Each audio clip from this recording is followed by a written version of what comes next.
Pernah gak sih kamu udah niat banget buat produktif hari ini?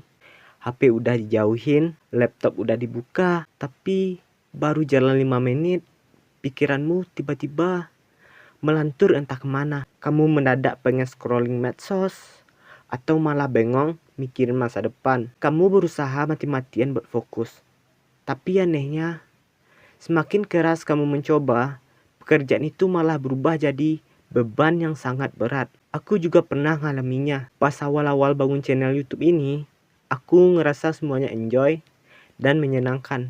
Pas aku mulai transisi bikin video panjang, fokusku buyar total.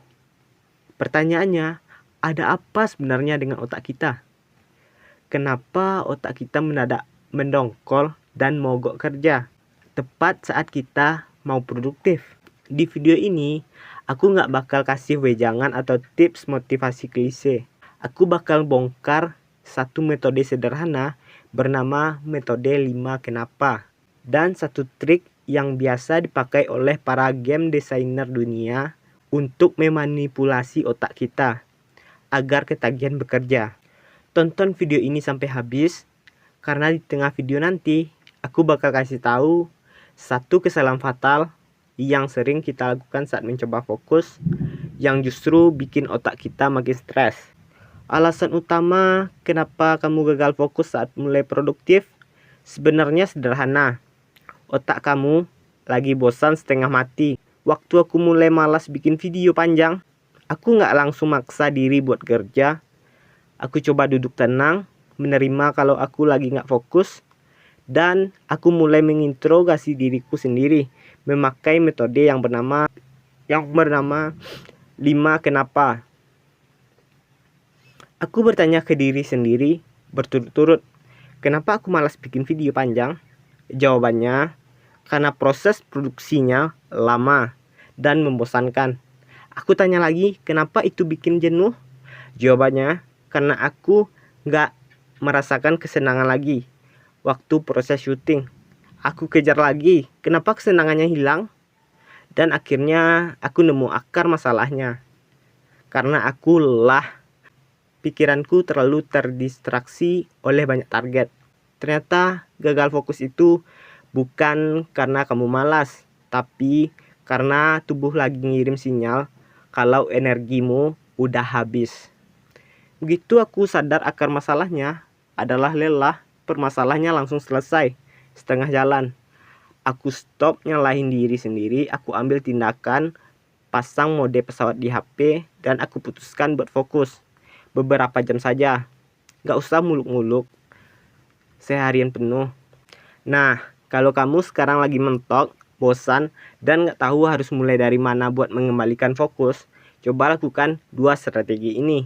Yang pertama, pecah pekerjaanmu pakai sistem jeda.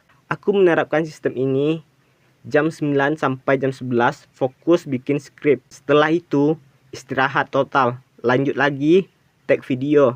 Istirahat lagi beberapa menit. Baru lanjut editing. Jangan hajar otak kamu tanpa jeda. Gunakan to-do list buat menyaring mana pekerjaan yang urgent dan mana yang enggak.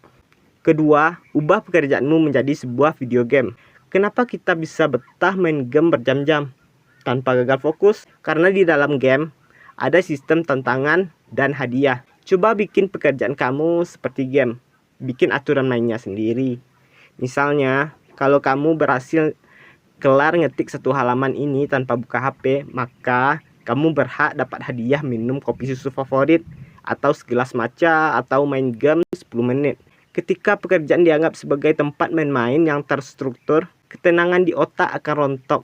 Kamu nggak bakal ngerasa tertekan lagi. Tapi ingat, ada satu jebakan di sini. Kalau kamu mulai kecanduan sama produktivitas model game ini, kamu tetap harus kasih batas, kasih jeda yang tegas, biar kamu tetap bisa menyeimbangkan dunia kerja dan realita saat ini. Pada akhirnya, kita harus berlapang dada, menerima satu kenyataan, kita itu manusia. Nggak setiap hari kita bisa selalu produktif 100%. Pasti ada hari di mana fokus kita buyar total dan kita ngerasa nggak berguna. Dan itu sangat manusiawi. Tugas kita saat hari buruk itu datang bukanlah mengutuk diri sendiri, tapi dengan tenang mencari jalan pulang menuju fokus kita lagi. Cari tahu apa penyebabnya, turunin ego, dan nikmati prosesnya pelan-pelan. Aku Arif Maulana, mari kita bertemu bareng.